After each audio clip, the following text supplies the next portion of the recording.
Hello and welcome to the Society with Fatma Shaheen at PTB World. No matter how we refer to differently abled persons, whether we call them differently abled, whether we call them special persons, whether we call them disabled persons, the most unfortunate fact remains, which is that unfortunately people with a disability are just seen from that lens of having that disability. And that disability, unfortunately, that kind of precedes for the person that they are. Why is that the case? This is something upon which we'll be shedding light during the course of today's conversation. Overall, we'll be talking about the ever-evolving status of differently abled persons in the Pakistani community. We'll also be talking about the various challenges that differently abled persons in Pakistan face, whether it is their right to seek a proper and a decent education, whether it is their right to actually get employed in places of their choices, or for that matter, even access public spaces or access the healthcare system, so to speak. Having said that, when we do talk about the various problems that differently abled persons face, it's equally important that we shed light upon the solutions of the same too. In this regard, we'll also be talking about the various policies and of course the laws that we do have so as to protect differently abled persons. To what extent do we see these policies being implemented and moving on? Whereas of course we do talk about the important role of the state here so as to protect such persons. What is equally important is also the fact that the society steps up here. The society ensures that such people are not stigmatized, they are not discriminated against in ways more than one. What responsibility lies on the society as well as the media too? This is also something upon which we'll be shedding light. This and much more to follow on today's show, that too with a very pertinent panel. Let me introduce you to my today's panel. My first panelist for the show today is Ms. Sana Khurshid. She's a lawyer, alongside being a disability rights advocate and a road safety ambassador. Assalamu alaikum ji and welcome to the show. Walaikum assalam. It's a pleasure to be here. Alongside her, I have Zulfikar Ali Badr Saab, who's a legal expert and he's also the spokesman to the chairman PPP. Assalamu alaikum sir and welcome to the show. Thank you very much. Walaikum salam, and thank you for inviting me to your show. You're most welcome. And via Zoom, we'll be joined by Dr. Khalid Jameel Saab, who is a senior neurologist. Assalamu alaikum sir and welcome to the show. Now to get the conversation started with you, Sana, when we do talk about the definition of disability, at the very outset it's very important to mention that of course we understand that there are various models which so define it. If we were to refer to the UNICEF model, it very categorically states that disability is not something which actually stems from a person's impairment. It is actually stemming from the way the society tackles somebody or for that matter differently abled persons. But when we look at the medical viewpoint of a disability, that is very focused with regards to fixing or curing anybody who has that disability. As a differently abled person yourself in the Pakistani society, how would you at a very basic, at a very core level define disability? I mean, first and foremost, I think call it disabled, call us differently abled, call us anything. The main important thing is give us the respect that is due to any human being. When we talk about person with a disability, of course, the disability is there. You cannot hide it. I am a person in a wheelchair, and I mean, but I'm Sana first. Being on a wheelchair or not does not make any difference.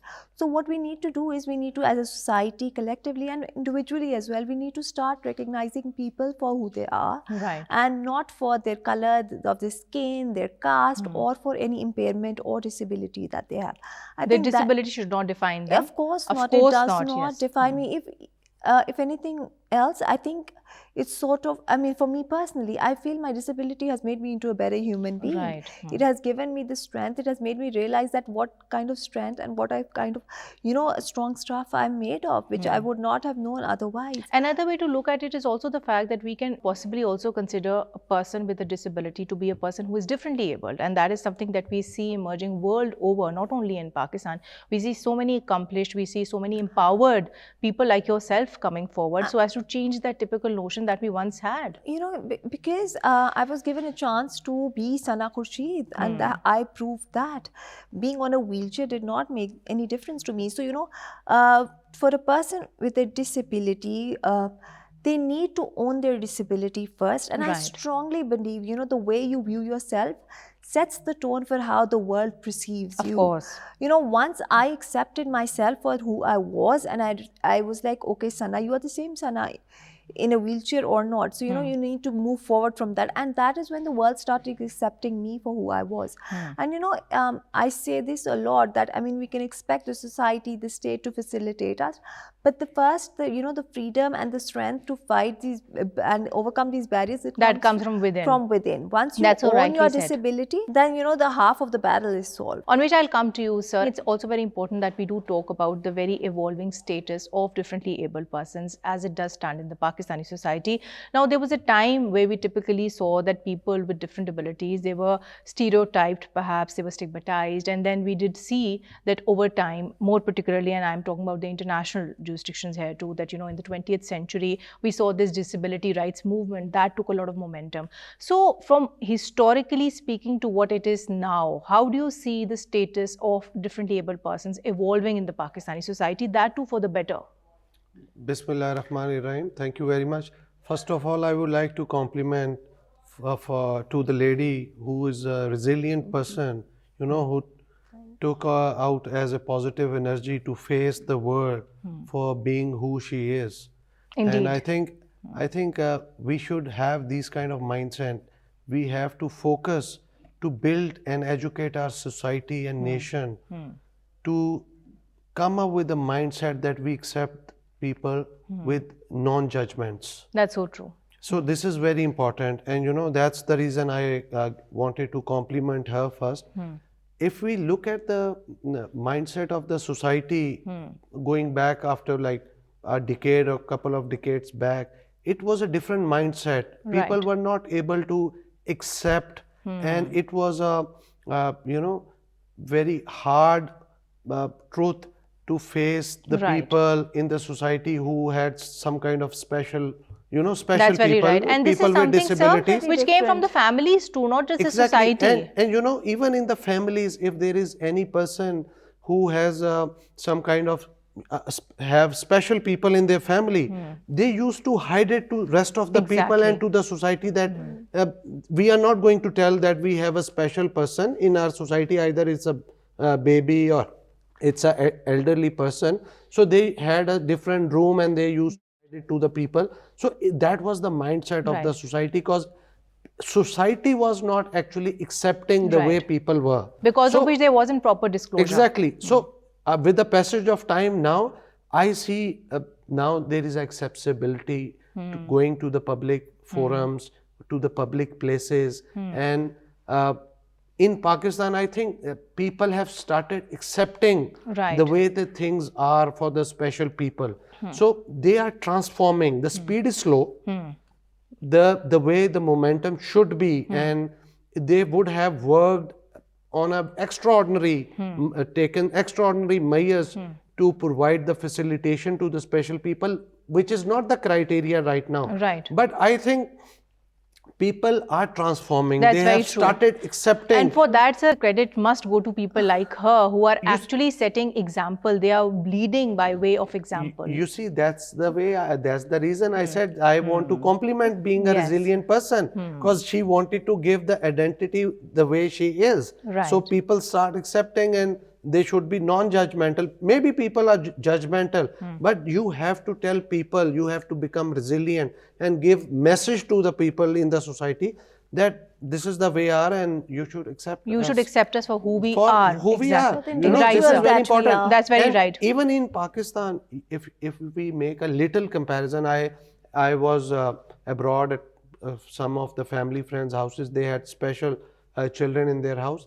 So the kind of facilities they are enjoying and what I see here, if we make a comparison, we are nowhere close to that, what facilities. But we can still say, you know, looking at this from a more optimistic viewpoint, that we can aspire to be. And Dr. Saab, I'll take you on board. Hey, your narrative also becomes very important. And when we do talk about disability, it's equally important that we talk about different types of disability. I'm talking about autism here per se. So when we do talk about autism, we understand the fact over a period of time, statistics suggest the fact that more and more children, more and more adults are actually having this disease. But overall, if you were to analyze what is that level of awareness in the Pakistani society with regards to autism, how cognizant is the average Pakistani common man out there when it comes to not only diagnosing autism but also to treating it?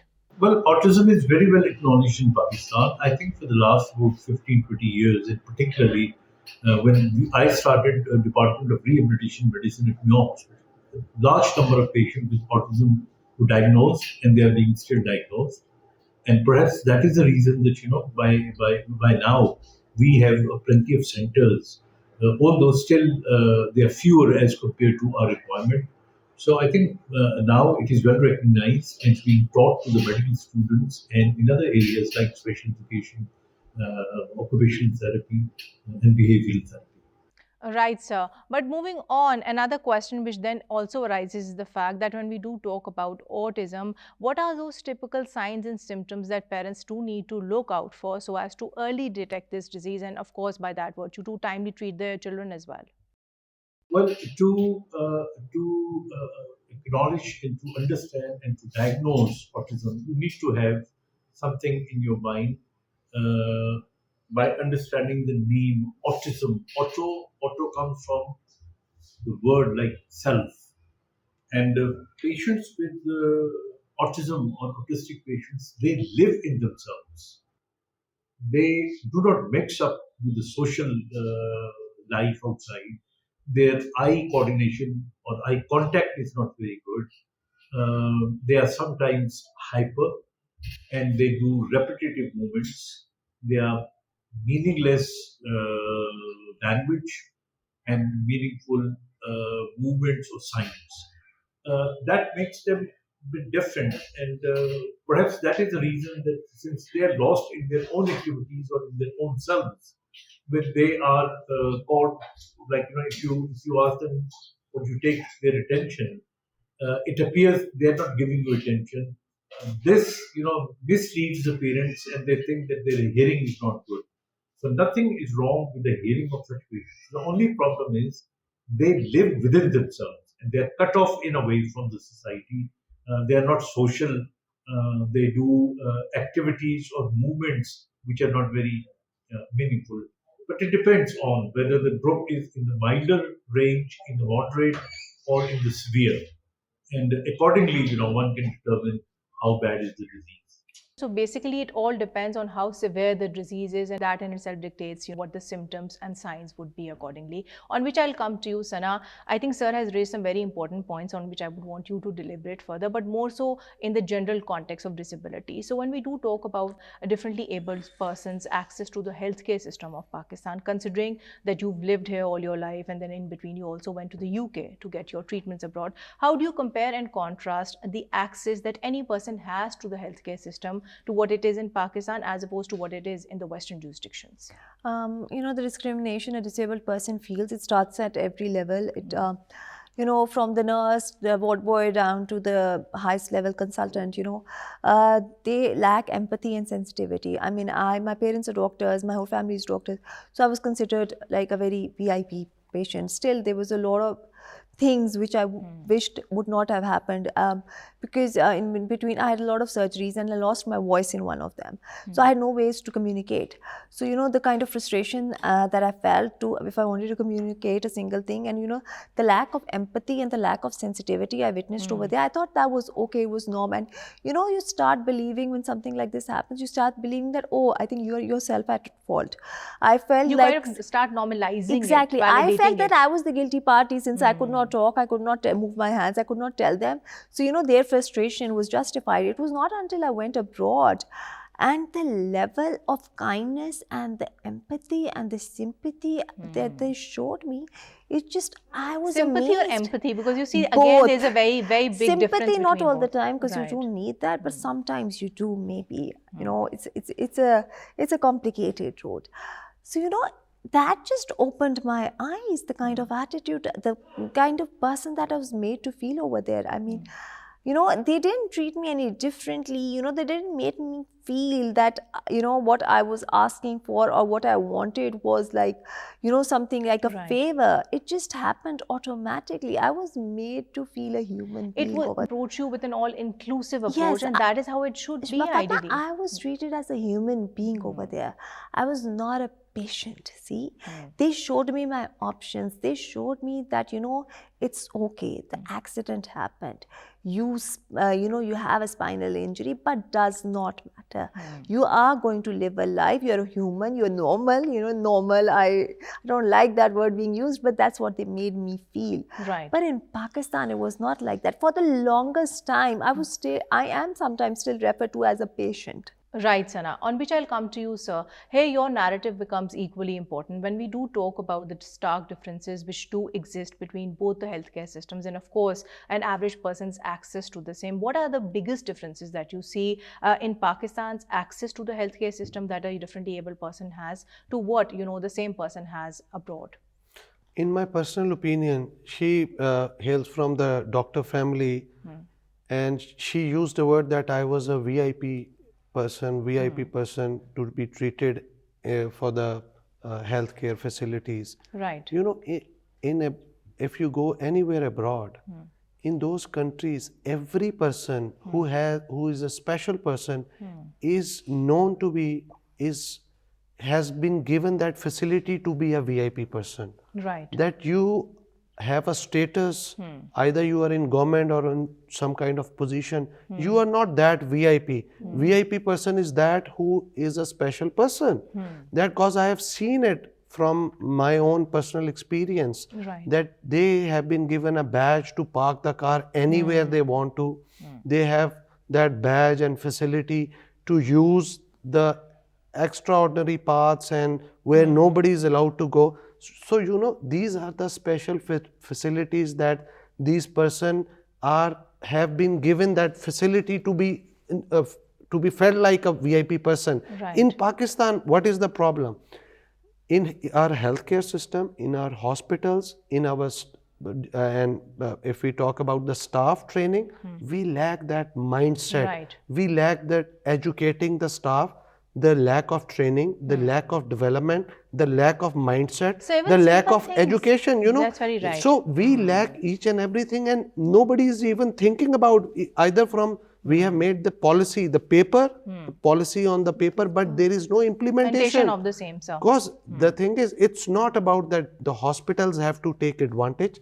Is once the policy is made, the government has to put their foot down to make those policy implement in all the public, private sector and public sector hospitals. So basically, to wrap up what you're saying, then there are two things that we do need to focus on as a society. One, educating and sensitizing healthcare providers, and number two, by that virtue, also investing in their capacity building. On which, sir, I'll come to you and hear your narrative as a first-hand healthcare provider. That in itself becomes very important too. So when we do talk about doctors treating differently abled persons in Pakistan, what are the biggest challenges that doctors like yourself come across in doing the same, and how do you actually address all these issues?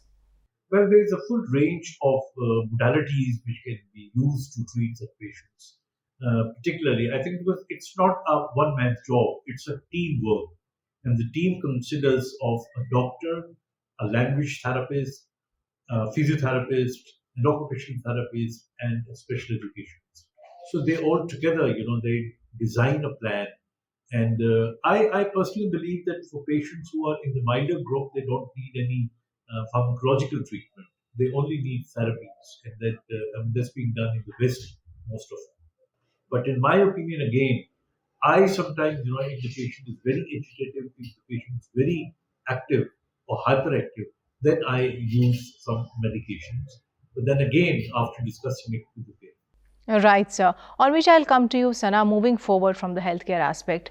I think we should also talk about other aspects and, discrimination that differently abled persons do face in the course of different spheres of their life, be it education, be it employment, even access to public space is something which earlier Zulfikar Saab pointed out rightly so. So you have led this very important petition in the Lahore High Court, after which a very important piece of law was passed in the province of Punjab. Tell us, how did this journey come about, and post this law, how empowered now are differently abled persons in Punjab? See, unfortunately, the concept of disability and differently able people, and the negative concepts were attached to it. Like being a burden and charity and whatever, when I used to go out and the whole accessibility journey when started, I used to request for a ramp in a public space, and I used to get one just to be, they used to act as if it was a favor for me, because that's the general mindset, we'll give charity to help the poor. So the differently abled people were also clubbed in that segment. So the whole point was to give the respect back to the differently abled person, like we talked before, to recognize them for the individual they are and not for the disability that they have. So when I started with Ali Shukhtai, my advocate, and we started writing letters and we approached the different development authorities in Punjab, and then we filed a petition in the High Court, and then that was clubbed with a very generic Supreme Court judgment that, if the PWD has any grievance, the doors of the court are open, and all well and good, but nothing practical came out of that. So we filed another petition, and this time we focused on disabilities of all kinds, facilities for every kind of disability. And this time we were lucky to be in the court of a judge who not only had a conscience, but he wanted to do things, he wanted to literally make a change. And so we found out through Advocate Issam bin Haris that Punjab did not have a law which would facilitate the life of PWDs and make them productive citizens of the society. So that's when it all started. The court directed the government department to... And it has been a long struggle for quite a few years, and post it now, we welcome this law in Punjab. Of course, this law is one of its own kind, which actually gives rights to differently abled persons, which they didn't have before. So for the clarity of the audience, what are the rights that they have now? See, we have tried to do the best that we can. We, one thing that was very close to me was that we kept the definition of disability very fluid to include all kinds of disabilities that they are, and in the future as well. Because I'll use the word fortunate for myself, that I have a disability that shows, that you can see. There are a lot of invisible disabilities which are not given the due respect that they deserve. For example, all the mental illnesses that people suffer There from. are so many, and just saying that somebody's autistic is not enough. There are so many grades to it. So it's a very complicated... And this law particularly recognizes multiple sclerosis as well as a disability. And the most interesting thing which I found about this law was the fact that there's early screening of children so as to timely detect disability, so to speak. And another thing that was very close to me was inclusive education. So we need to really invest in these children and show them that diversity and inclusion is the way forward. Nothing can be done without that. Which I'll come to you, sir, and here your narrative also becomes very important. So when we do talk about all these progressive laws and policies on paper, we also understand the fact that the Pakistani judiciary has gone a long way. In fact, it has gone that extra mile to ensure that differently abled persons, they do get, all the opportunities, all the freedoms that able-bodied persons have. But when it comes to implementing all these progressive laws, what responsibility lies on the government per se, so as to ensure that all these laws, they are implemented in letter and in spirit? Government should do couple of things. First, that all the judgments which have been passed, they should be a body to ensure the implementation of those judgments. And plus, government has to do another couple of things, that they have to invest in the infrastructure and invest in the special people, because as a welfare state, as a republic state, so they have to ensure the facilitation for the special people, like the law have been passed to give them the ramp to all the public places. But this is not enough. So their special washrooms should be there for their facilitation. And for some particular segment, special schools for the special people for who can't actually, who have a problem about their hearing or, eyesight or some, who are visually impaired. Exactly. So they can't go into the regular schools or colleges or universities. So they should have a special schools, colleges, universities. Their education should not be, compromised. So government should invest in the basic infrastructure for special people, and they should invest to the training of the staff in the hospitals and in the schools for these special people, and on the facilitation of special people. So these are the sectors. If government put a particular segment of fund in the federal budget or in the provincial budget, I think you can see a lot of transformation And sir, here in I would, coming that's very time. rightly put by yourself that all these things need to be done. But in addition to that, when we do talk about ensuring their inclusivity at the workplace, here it's also very important that we ensure that they get assistive technologies like we do see in the Western jurisdictions. It's also important that we give them, different facilities which would actually ensure that they are included in the workplace per se, so as to be able to create that infrastructure which facilitates their access to the system rather than kind of barring them off. On which I'll come to you, Dr. Saab. And here, when we do talk about changing various societal attitudes which unfortunately do discriminate against differently abled persons in the country, it's very important then that we also talk about the view with which such persons are viewed. Unfortunately, we have seen people who are differently abled, they are viewed as objects of pity, as objects of charity, rather than being recognized for what they are, for the abilities that they do have. So if we were to have a more empathetic, or rather a more compassionate view towards them, how can the society particularly strive to do just that? You see, there has never been a very perfect society in the world, and even now, you talk about the European, American, and other sectors of society. Even there, sometimes disability is thought to be a stigma. The only religion or the only society which advised you and which taught you that disability is not a stigma is Islam. And our Prophet, if you read the teaching of our Prophet, for him, as he said always, that people with disabilities should be taken more care of. And I think this is what the society should do.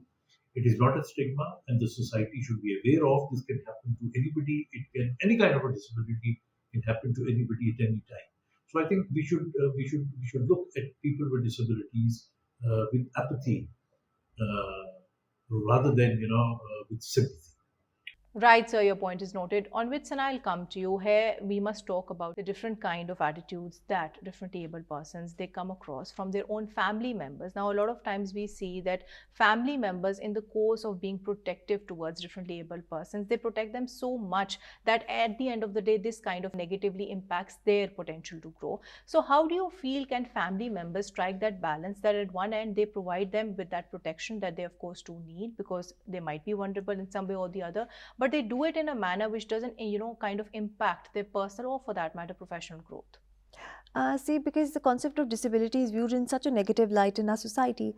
I think when a special needs person is born, or like me, has an accident later on in life, the family considers that person as a dead asset. Not everybody is as fortunate as me to have a very strong and loving and encouraging family and very supportive family. I always say this, that I forgot the person I was, but my family never let me forget that I had it in me to fight and go on.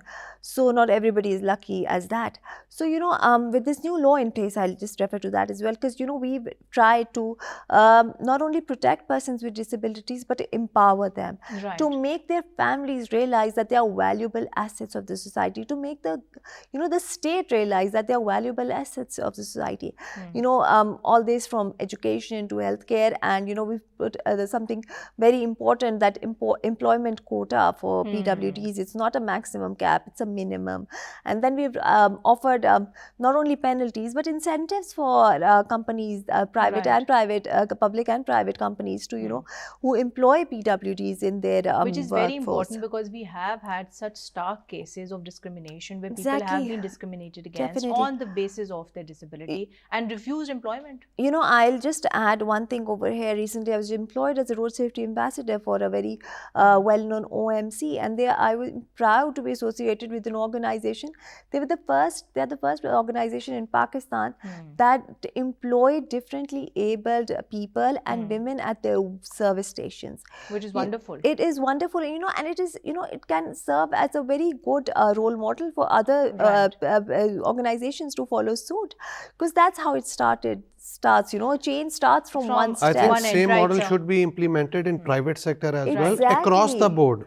Across And the board. Across the board. I'm just sorry to just interrupt with Yeah, this. sure. I can go on this topic. But you know, when different organizations do that, it shows the other people that how easy it is. And you know, I always say that I can learn from you and you can learn from me. Of course. You know, you can learn from my perspective. It's like Dr. Saab just said, it's teamwork. We need to work together as a team to, you know, make our society as a success, the country a success. And here, you know, people like yourself, differently abled persons, they have a very important say. It's also very important to have them in those positions of power where they have that say so as to dictate decisions, because, you know, it's only fair that if something affects you personally or professionally, you must have a say so as to be able to bring change about it. So coming towards you, when we do talk about ensuring that differently abled persons, they have that access to education, when we talk about ensuring that differently abled persons have that access to employment per se, what are the issues that we need to address here when it comes to the society at large? Because we understand that, of course, the state, the government has a role to play,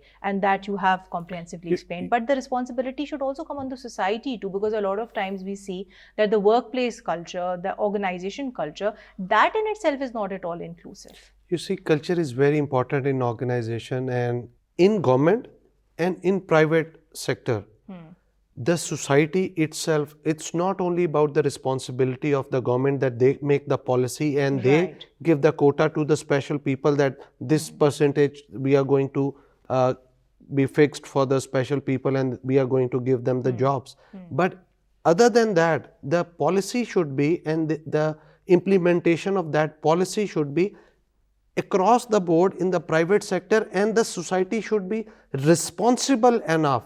So it's the responsibility of the private sector, and that responsibility should be from within, and that should be dictated, and there should be a understand this. Okay, it's a responsibility It's a shared responsibility, sir. It's a shared responsibility of private sector and MNCs, multinational organization. So also they on should the public sector too. Public sector, of course, they have given that particular thing, but it should be given that even in the parliament, even in rest of the places, they should be given. And she was talking about the role model. They should be made the icons in the society. So people should not be discouraged, but they should have a motivation to look towards these icons and role models, that they should come up, energize themselves, bring out their Feel vitality. motivated and inspired. You know, they should bring out their vitality, and they should feel that they can be at this place at one point of time in their life. Right. So and here the media, sir, I think you've raised some very valid points. The media has a very important role to play. You see, here. you mentioned in media at large. So media, the responsibility of media and even social media now is very important, that they should support these kind of movements where these people should be given that status of being a VIP. They should be made the role models and made the icons in the society, where they should feel proud and their family should feel proud that they are not taking care of a liability, but they have become an asset to themselves, to self within, to their families and to the society at large. And this can be translated from the media to the society. And that's how the society can be educated as well. So there should be a particular time period in all the media houses to translate that education in educating the society at large for this particular cause and moment. That's a very valid recommendation put by yourself. But here again, then the media also needs to be literate enough to be able to understand that these are the issues that they need to talk about. On which, and I'll come to you. And before we conclude today's show, I think Zulfikar Saab has very rightly so mentioned the very important responsibility that does lie on the media. So when we do talk about this, responsibility which is vested on media, be it electronic media, be it print media, or for that matter even social media, how do you see media actually, doing justice to this duty? Because time and again we do see that, the plight and the issues that differently abled persons they face, they are being highlighted. But then the question is the narrative that is being set about differently abled persons and their families, is that correct? See, the media has become so bipolar. It's either with you or against you, which I feel is very, it's very wrong. But for me personally, I have used social media for, to the best of my advantage. You know, the whole disability awareness, the journey that I started from social media. So, you know, it's not everything is negative, not everything is bad. We need to show some positivity. We need to highlight the positivity and the good work that is being done Right. to encourage others to follow suit. I mean, I don't believe that, you know, penalties always work. We need to, you know, give incentives. I think it should be a combination. Because Yes, even when you're sentencing people, it should just not be a With combination of incentives. deterrence. Yes. It should be also rehabilitation. I am a big believer of second chances. I believe in the goodness of people, because I've encountered, you know, for every 10 negative people, I've encountered 3-4 amazing people in my life. That's why the world is going on. So let's focus on the positivity. Let's highlight the good work that's being done. Not to take away from the plight and the obstacles and the issues and the problems and the difficulties that we face, but let's show people a way forward as That's well. very right. You know, let's not show that it's something that is impossible or cannot be done. I'm a big believer of that. You know, give a chance to a differently abled person, let them tell you what they need, and you know, and then you'll find out that they are not as different from you as you thought. They are not aliens who have come from Mars. Or for that matter, the fact that they are disabled, that doesn't make them disabled per se. Exactly. It could also, looking at it from another perspective, could be that they have a different ability, which perhaps you don't have. You know, you see somebody who's differently, you know, different from you, you learn from them, and then you find out that, oh, hey, hang on, it's not as difficult as we thought. They're not such a big enigma that we thought that they are. Noted. On with Zulfikar Saab, I'll come to you, and before we conclude today's show, it's equally important that we also talk about the disability inclusive guidelines of the United Nations, which very categorically also talk about the way we refer to differently abled persons. That in itself needs to be respectful. So when we talk about such guidelines, when we talk about such policies per se, how reflective are they of our societal attitudes? To what extent do you see our society observing the same? The United Nations SDGs is the 15th point, and I think our government is trying, but they are not trying that hard to educate the people on this particular point. And even they are not pushing the private sector to contribute in this particular point. So we as a nation should self-realize and should feel that on the target date, we should be able to achieve that particular task. And that can only be possible when we bring all the contributors, investors, and stakeholders on one platform and start educating right from the government sector and from the private sector. Bring them on board on one platform, and we should start a campaign and movement within the country across the board, and the contribution of media should be there as well. We need those people, those movers and shakers, those opinion leaders who feel that empathy, you know, who feel that they can contribute to the society, they can contribute and invest to these special people. That is the most important thing. That's how we will be able to bring about a change in the society, in the country. And that's how we will be able to achieve the target. On which, Dr. Saab, I'll come to you, and before we conclude today's show, it's also very important then to talk about the necessary and much needed rehabilitation as well as integration of differently abled persons in the Pakistani society. So as a prominent healthcare provider, what would your recommendations be in this regard? What is it that the government needs to do? What is it that the society needs to do, more particularly not only in the urban cities of the country but also in the rural areas of the country, so as to ensure that, you know, differently abled persons, they are fully integrated in the Pakistani society, so to speak? The changes that are needed, and that is to be done by the government particularly, and then I will come on the society. For the government, there should be a comprehensive rehabilitation treatment program in all the 4 provinces and at even district level. And there should be special centers which should be specific for autism, and there should be trained personnel. And if such training is not available in Pakistan, we must send these people abroad for further training, or we should hire them from outside and they should come back in Pakistan and train such people. As far as the society is concerned, I think the job which NGOs are doing is perfectly fine, but that needs to be boosted up, and we should try to. What happens in Pakistan is that we look around and we try to help people in bigger cities, But as far as the smaller cities are concerned, on the rural side, nobody pays any heed on these societies. So I think we have to take into confidence people from that society, leaders of that society, religious leaders particularly, because they listen to the religious leader. The Imam Masjid is the most important, is a key man who can help. And that's what we call community-based rehabilitation program, That's very CBR. rightly put by yourself, sir, because when we do talk about of rehabilitation and of course integration of different able persons, this is something cover all stratas of the Pakistani society. On which note, I would like to conclude today's show. Thank you so much, Ms. Sana. Thank you so much, sir.